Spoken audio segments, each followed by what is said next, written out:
La dernière fois, je suis revenu avec une vidéo sur la nouvelle recrue de Manchester United. Vous avez été nombreux à la soutenir. Merci pour ça. Cette vidéo-ci ne sera pas l'histoire d'un transfert à 50 millions de livres. C'est l'histoire d'un voyage du futsal des rues, en passant par le choc de Londres jusqu'à la Renaissance en France. Et aujourd'hui, je vais disséquer tout ce parcours pour que vous répondiez vous-même. Les Red Devils viennent-ils de trouver une pépite ou de poser une nouvelle mise sur le tapis? Et je vais vous donner un chiffre à méditer avant de commencer. 68%. C'est le taux de duel au sol remporté par André Santos en Premier League la saison dernière. Le meilleur parmi tous les milieux de terrain du championnat. Pour un garçon qui n'a disputé que 13 matchs comme titulaire,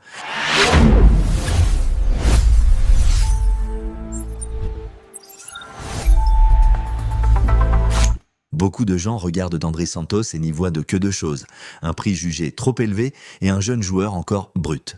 Ils appellent ça un pari. Moi, après avoir revu chaque étape de son parcours, je vois tout autre chose. Un joueur façonné par la rue, trempé par l'échec et libéré par la France. Ma thèse d'aujourd'hui, la voici. Si vous notez Santos sur une seule saison, vous vous tromperez totalement à son sujet. Il faut regarder tout le voyage pour comprendre pourquoi United est convaincu de ne pas acheter un joueur déjà fini, mais d'investir dans un joueur d'avenir. Un système avec André Santos et Kobe Mainoo, gardez ce doute. Et remontons ensemble jusqu'au point de départ.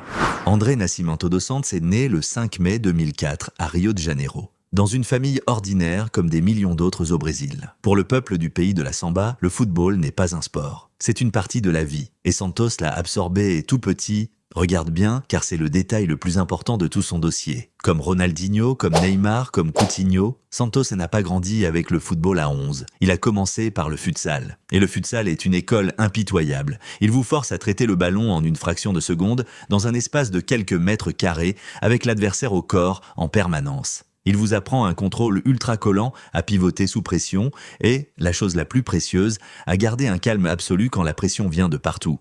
Voilà pourquoi, dès l'adolescence, Santos possédait une chose que l'argent n'achète pas. Une intelligence de jeu bien plus mûre que son âge réel. Pendant que d'autres gamins sud-américains multipliaient les dribbles, tapent à l'œil pour impressionner, Santos, lui, choisissait toujours la solution la plus simple et la plus efficace. Ce n'est pas de l'ennui, c'est de l'intelligence. Ce talent a vite été repéré par le centre de formation de Vasco da Gama, l'une des académies les plus prestigieuses du Brésil, le berceau qui a produit Romario, Coutinho et tant d'autres légendes. Et là, Santos a réussi ce que le football brésilien, réputé si impitoyable avec les jeunes, autorise rarement. Il a fait ses débuts en équipe première à seulement 17 ans. Mais il ne s'est pas contenté de jouer, il a commandé.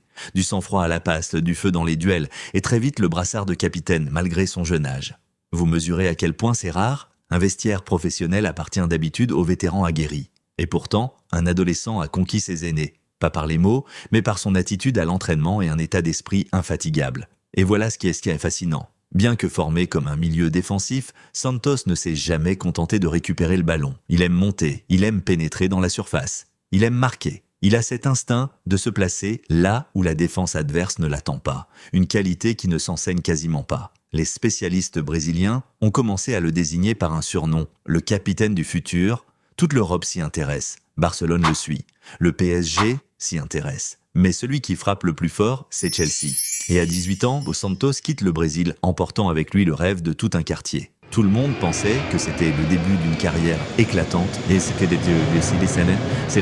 Ils se sont trompés, du moins pendant les 2 premières années, parce que le très haut niveau n'a jamais été un chemin pavé de roses. La première saison à Chelsea fut un choc total. De pièce maîtresse à Vasco, Santos devient soudain un anonyme contraint de patienter dans la file au milieu d'une armada de stars hors de prix et d'un club en plein chaos avec des changements d'entraîneur à répétition. Le climat glacial, la barrière de la langue, le rythme brutal du football anglais. Tout ça retombe sur les épaules d'un garçon de 18 ans, loin de chez lui pour la première fois. On l'envoie en prêt et la première destination, Nottingham Forest, ne laisse presque rien. Quelques entrées, une première apparition en Premier League depuis le banc à Anfield, puis retour à Chelsea. Sur les réseaux, on commence à ironiser, encore une pépite ratée de la politique de recrutement de Chelsea.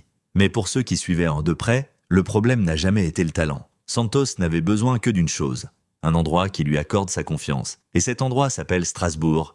C'est le tournant de sa carrière. En Ligue 1, sous les ordres de Liam Rosenior, Santos est libéré. Fini le rôle de simple sentinelle. Il joue comme un vrai box-to-box, il récupère, il lance le jeu, il pénètre dans la surface pour marquer. Et il explose. Laissons parler les chiffres. Sur la saison 2024 à 2025, Santos dispute 34 matchs, inscrit 11 buts et délivre 5 passes décisives, devenant le milieu de terrain le plus prolifique de Ligue 1 cette saison-là. Il porte le brassard de capitaine de Strasbourg à seulement 20 ans. Un adolescent des rues de Rio, désormais leader d'une équipe qui pratique un football séduisant dans le championnat de France. Mais voilà la partie qui me rend vraiment dingue, et celle qui a poussé la direction d'Old Trafford à signer. Parce que Santos ne fait pas que marquer. C'est une machine à défendre avec le cerveau. Je vous ai parlé de ses 68% de duels au sol remportés, le meilleur taux parmi tous les milieux de Premier League la saison dernière. Mais ce n'est pas fini. Sur plus de 2500 minutes disputées à Strasbourg, il figure dans les 2% des milieux ayant réussi le plus de tacles dans les 5 grands championnats européens. Les 2%. Et il ne le fait pas à la force des muscles. Il manque de gabarit, mais grâce à sa lecture du jeu. Il observe, devine l'intention adverse et surgit au bon endroit pour couper le ballon avant que le danger n'arrive. Puis vient le chiffre que Michael Carrick a forcément entouré en rouge. Les capacités d'accélération et de décélération de Santos surclassent totalement l'actuel entrejeu de Manchester United. Pour un entraîneur qui rêve de bâtir un pressing à haute intensité, c'est exactement la pièce manquante. Casemiro, le joueur que Santos considère comme la plus grande idole de sa vie. Cette saison, le gamin s'apprête à assumer précisément le rôle que son idole a laissé derrière lui. Et les ballons aériens aussi. À Strasbourg, Santos a inscrit 6 buts sur coup de pied arrêté. Le plus grand total de la Ligue 1 cette saison-là, et à seulement 2 buts de ce que Casemiro a réalisé en Premier League.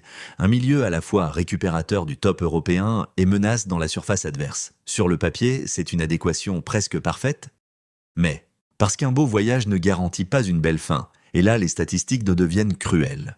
Ne me laissez pas transformer Santos en un nouveau Casemiro dans vos têtes, parce qu'il ne l'est pas. Casemiro dominait les airs, se glissait entre les 2 défenseurs centraux pour neutraliser les centres. Santos, avec son gabarit modeste, ne fait pas ça au même niveau, et face aux équipes, au pressing le plus déchaîné de Premier League, il lui arrive encore de se débattre avec un manque de constance. Et voici le chiffre qui m'a moi-même arrêté net. 13, c'est le nombre de titularisations de Santos en Premier League à ce jour. 13.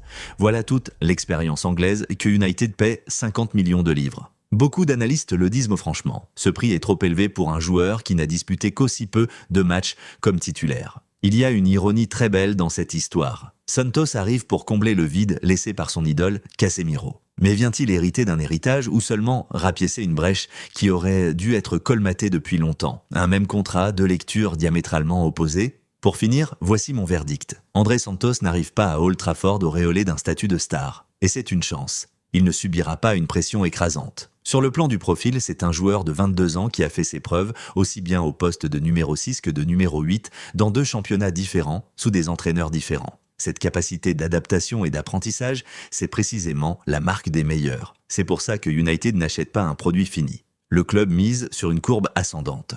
Mais soyons honnêtes, il ne serait pas juste de lui coller aussitôt sur les épaules la mission de sauver le milieu de terrain. Il est encore jeune, il aura des matchs en dedans, il lui faudra du temps pour apprivoiser le rythme brutal de la Premier League. Si United signe Santos en se disant « voilà, le milieu est réglé », alors ça, ce serait l'erreur, pas le joueur lui-même. Alors je vous laisse cette question. Dans quelques années, en repensant à cet été, s'en souviendra-t-on comme du moment où Manchester United a trouvé un nouveau leader pour son entrejeu? Ou comme d'une fois de plus où les Red Devils ont eu raison sur l'homme, mais tort sur le timing? Écrivez-le en commentaire, je lis tout. Et on aura encore de sacrés débats. Si cette vidéo vous a plu, laissez un like. Je vous adore. Ici, Footoscope.